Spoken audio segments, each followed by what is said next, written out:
Welcome to another DC Corner. This is Ed Garrett for TM Stash, coming to you late on Sunday night, November 16th.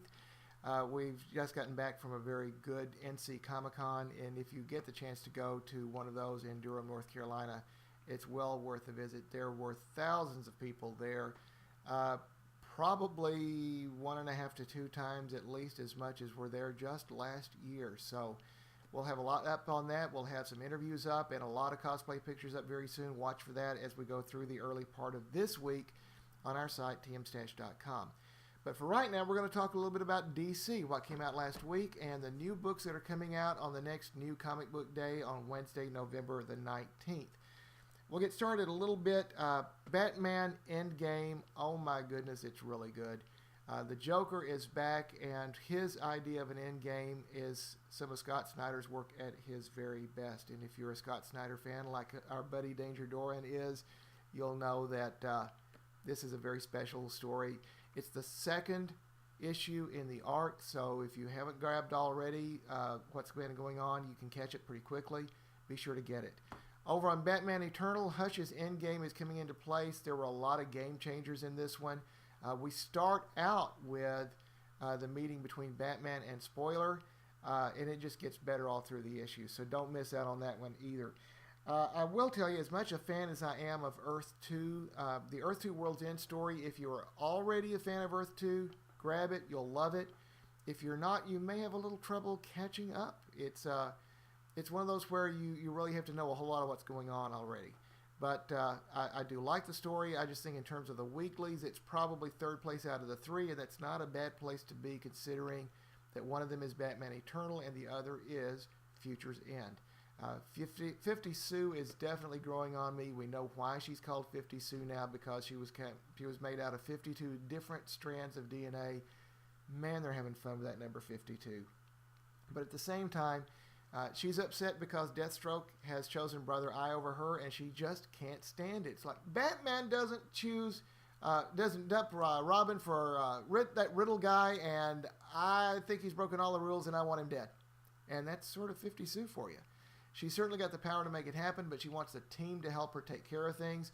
We'll see how she continues to play in a big way in Future's End, which incidentally starts with Lois Lane landing after that big leap of faith she took last issue, and now she's on Cadmus Island along with her counterpart from Earth 2. So you have Lois meeting Lois, and a whole lot more going on in Future's End. I'm real excited about what's going on over there. Justice League United has the Legion, and I'm going to give a little bit of a spoiler here. So when I wave again, we'll do a little spoiler wave here. When I wave again, you can come back. Legion Lost was a series at the early part of the New 52 that we supposedly thought went along with the regular Legion of Superheroes series that also was a part of the initial New 52 lineup. We later found out that the Legion of that series was actually the Legion of Earth 2. We didn't know what happened to Legion Lost, though. Now we're seeing them again, and they're connected to this Legion, not the Legion we were reading about earlier. So I don't know how that's going to play out, but it should be very, very interesting. So now you can come back. Now all of that leads us up to Batgirl. And I really didn't feel like I could review that one just by myself. So I have brought in Will, and glad to have him in here. You know, we look at things a little bit differently when it comes to the comics. We came in at different times and reading, getting introduced to the characters in different ways. Like when I think of Flash, I think Wally West, Barry Allen, and when I think of Green Lantern, it's Hal Jordan Stewart. Okay, see, John Stewart. Yeah, John okay. Stewart. There we go. It's all right. That's what we were talking at the same time. But when it comes to Batgirl, we share some concerns, and I have some different viewpoints as well, though, on Batgirl herself. We know that they're going for a different demographic now, and that part's cool. They need to go for more demographics. The more diverse the readership is, the better off comics is as a medium. So I'm always in favor of that.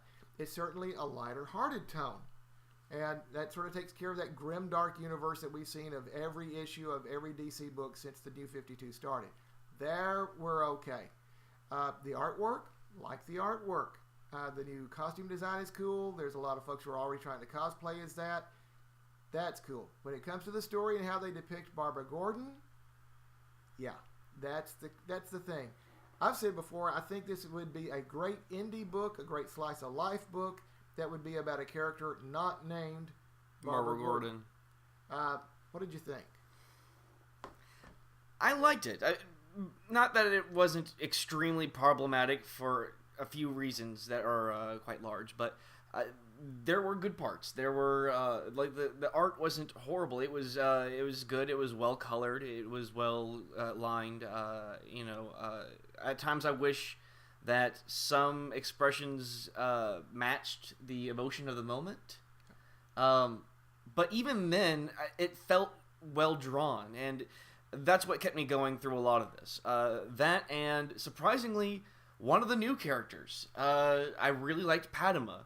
I felt a strong connection to her from the beginning. She gets in, gets out with the exposition, and she really feels more fleshed out than almost anybody else in this issue.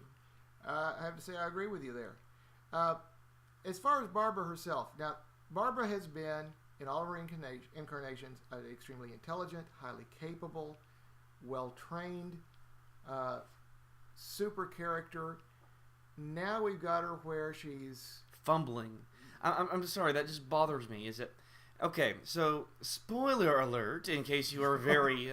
Stealing my spoiler wave, that's okay. Yes, in case that you are so anti-spoiler that you don't like any of the details. She meets a guy, of course, a romance subplot. It bothers me, but you know what? I can deal. What bothers me about the way the romance is set up is that at first sight she fumbles all of her things, and this is well-trained Batgirl that's been around for how many years was last arc? Well, that's the thing. No matter which incarnation, you're still talking about someone who's received a lot of training. From Batman. Yeah. Who knows what she's doing. And now she blushes because she's near a boy. Like there were no cute boys in Gotham? Like she never ran into any boy in Gotham that she thought was cute. And even considering other continuities where she's either had an attraction to or dated Robin, or at least one Robin. Yeah. I mean, I think maybe the Tom Drake one? No, but Dick Grayson definitely. Yeah, definitely Dick Grayson. I could have sworn there was a Tom Drake. Anyway. Actually, there was a Tim Drake. And see, this is where our difference is. I got the characters... It was Tim Drake. I just messed up the name. Well, and I've got the characters through the comics. Twice. I am horrible at this. You've got the characters through... through the cartoons. Right. I read few of the comics, mostly because my dad owned them. Most comics I own are Sonic comics from the Archie line, and a few manga.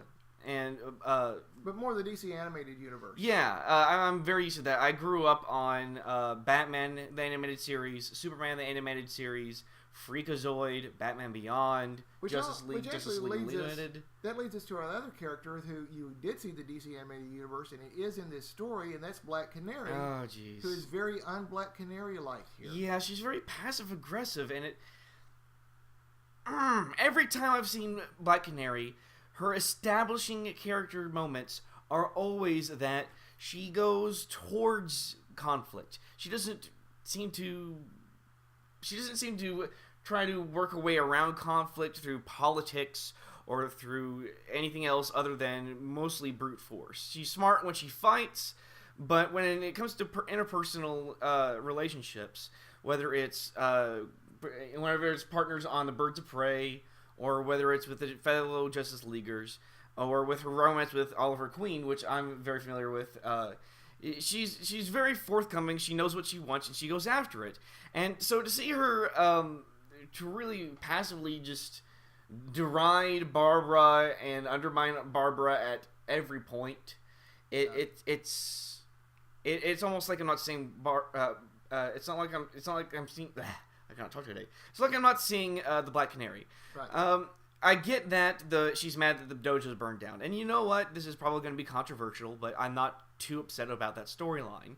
What this indicates is that somewhere down the line they needed Black Canary there, and so they had this happen so that she could be there at that point, so they don't have to write in an explanation of why she's there later on. It's just writing 101. But the fact is that the way that the storyline is being handled, that's the main issue with everything, is the execution is more the problem than anything else. So that's the thing, guys. It's like, if this was an indie book about characters who were not named... Or even not an indie book. Right. Then I would feel differently about the book, but we're sort of violating a lot of the basics. And mind you, the character of Barbara Gordon's been redone several times. You had... it was controversial when Oracle was retconned back to being Batgirl in the New 52. Now, Gail Simone handled it very well and had it where she had been healed. She was dealing with survivor's guilt. She dealt with...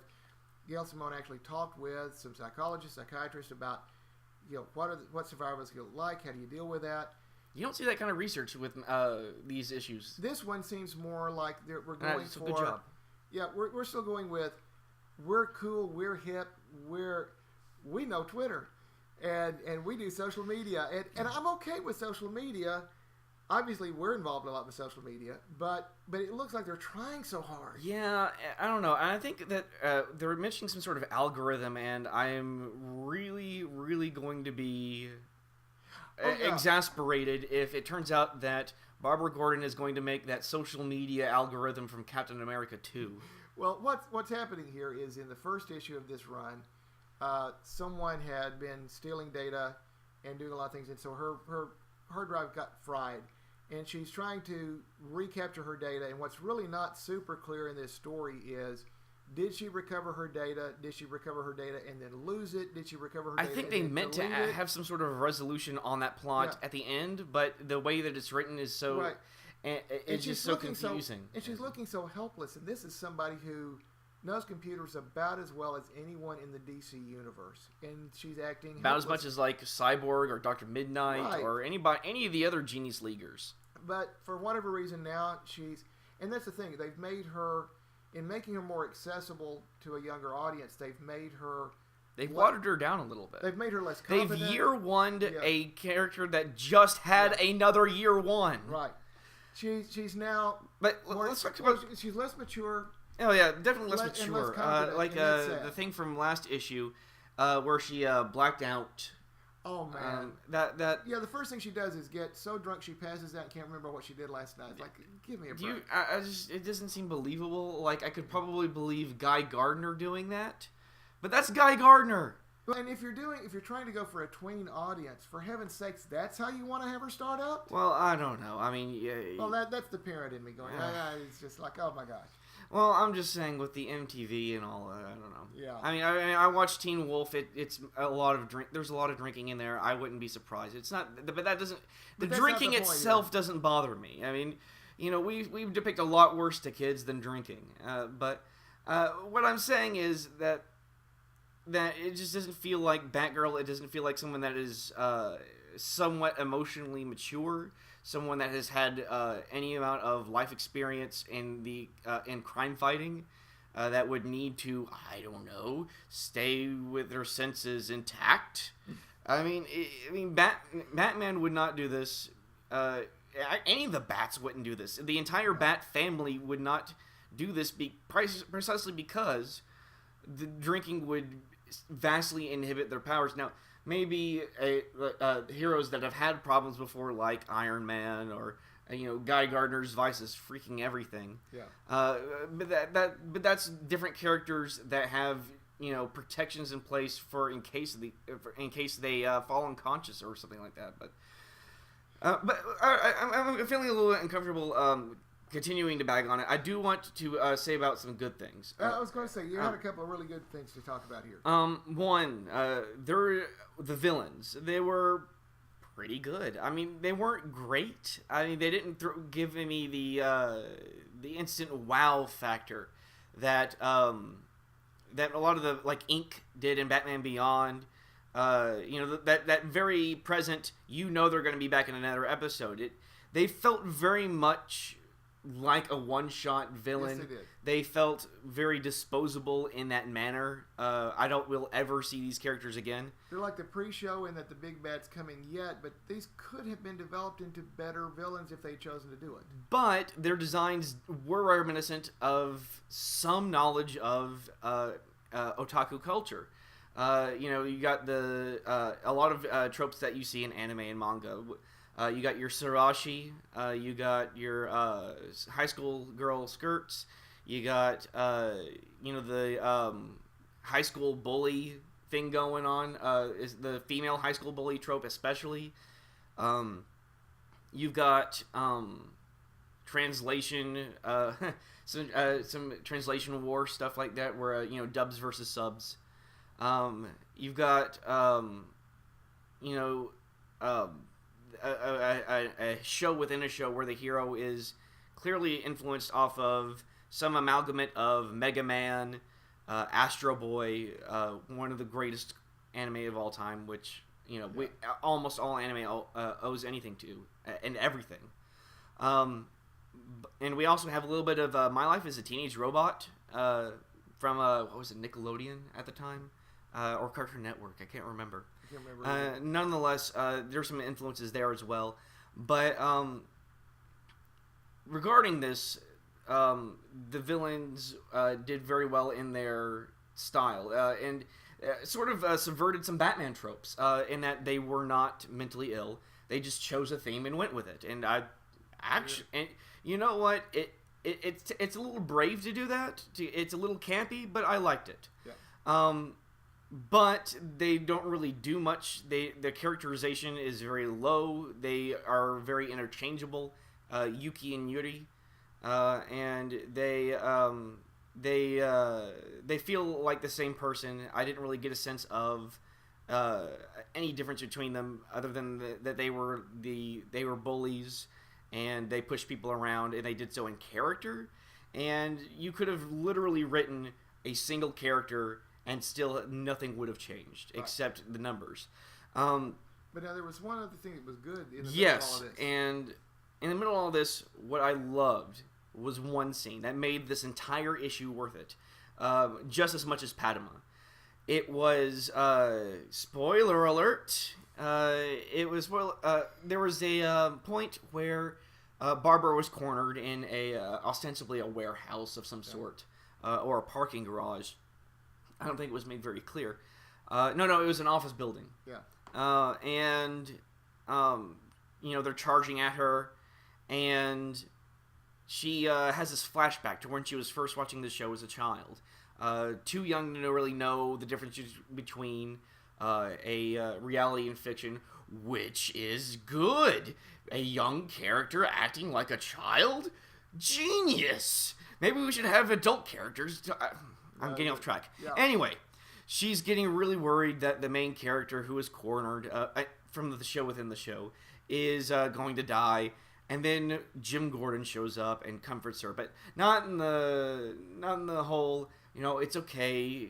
Watch, the hero always wins, which would be a very well used trope back in like the Golden Age, the Silver Age, in '90s cartoons.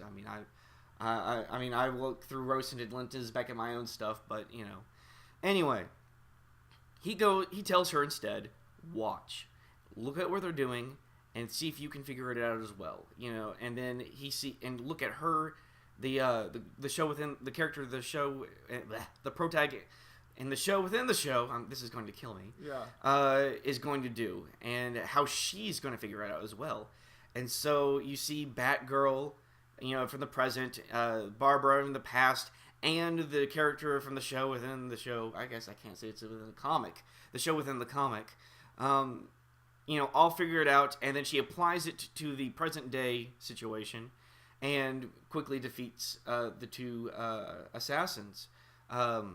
I also liked that they went with the no career criminal, that their past history was just bullying, that the $1 million that they were offered was such a motivator that they did become become really dangerous criminals very easily. And I'd like to see that theme explored, where normal people that maybe are just jerks at most, pushed through greed, through rage, through other means, to be villains. And I really like many of the directions this comic arc could go, but have it so far, and it's so easy to rag on this comic without seeing the good parts, but it's impossible to ignore the bad parts. And that's the thing, guys. Yes, they're going for a completely different demographic. Again, glad they're doing it. Hope they're successful with it because it is an experiment for them. But if you I don't want to see Batgirl succeed. Well, that's the thing is, Batgirl is one of my back in the cartoon, she was one of my favorite characters, and one of mine as well. And I'd love to see a more recognizable Batgirl. If you want to see a lighter theme, something aimed for a tween audience that's done exceptionally well, go get Gotham Academy. It's a great book. It's the execution. I wouldn't say a great book. It's a good book. I like it. But it's done better than Batgirl has done. And so it's one of those where there's some good things to say about it. I think the best thing to say is that at least DC is making an effort to reach a different audience. But, well, I don't know. But I wish they weren't doing it with this book. And I wish they would. I would actually. I think they're making an effort, but it feels sort of like a token effort. Well, the execution is definitely off. I mean, I know a token effort is still an effort, but it kind of feels at the end of the day hollow. Yeah. If I wanted to see like a lighter book, we have plenty of characters that we could use that are recognizable. Well, maybe even if we didn't have recognizable names, we could even pair them up with the recognizable names. I mean, we could even bring back the Super Barn with Speedy and Comet and Donner and Blitzen. Beppo. Beppo, Dad's favorite. Beppo and Crypto. Now, I will tell you, just as an aside, one of the things about New 52 that I have the hardest time dealing with is the redesign of Crypto. Crypto should be like a Jack Russell, not this huge wolfhound kind of thing. I don't know. I mean, But that's an aside. But I don't know. But I'm just saying that, like, you got you could even repurpose like Fire and Ice, Vigilante could be a good. I don't know. But at any rate, guys, Batgirl. I'm still going to give it another issue or two to see how it is. They're obviously not aiming for me, but we'll see. Well, I don't think they're really aiming here at all. But I do think that it has potential. It has potential. And while I can't say that I like everything so far or most of the things, I'm at least to the point where I would buy issue 3. Yeah. Now, coming up next week, we've got some more stuff here. Batman and Robin 36, which is continuing the Robin Rises storyline. You got the weeklies, Batman Eternal, Earth 2 Worlds End, and Futures End, which are all really good. Batman Superman is out with a new arc. Justice League is continuing the Amazo virus, which has some good potential. There's a new Multiversity from Grant Morrison. Everything on that's been really good so far. Multiversity Pax Americana.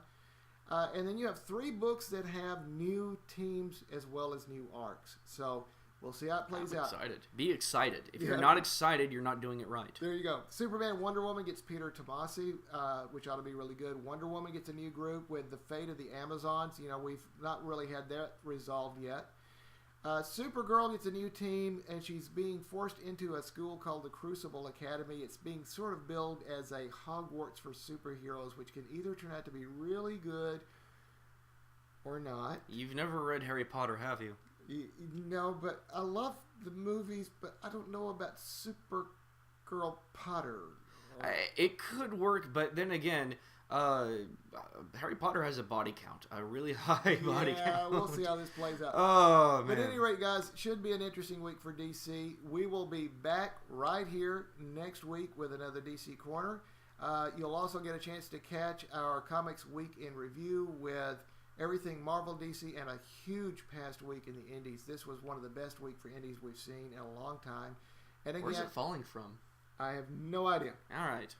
We need to go find it. There you go. And you'll also see, of course, the cosplayers and several of our interviews coming up from NC Comic-Con coming up this week. So until then, have a great week, and we'll catch you next time around. Disapparate. It's still going.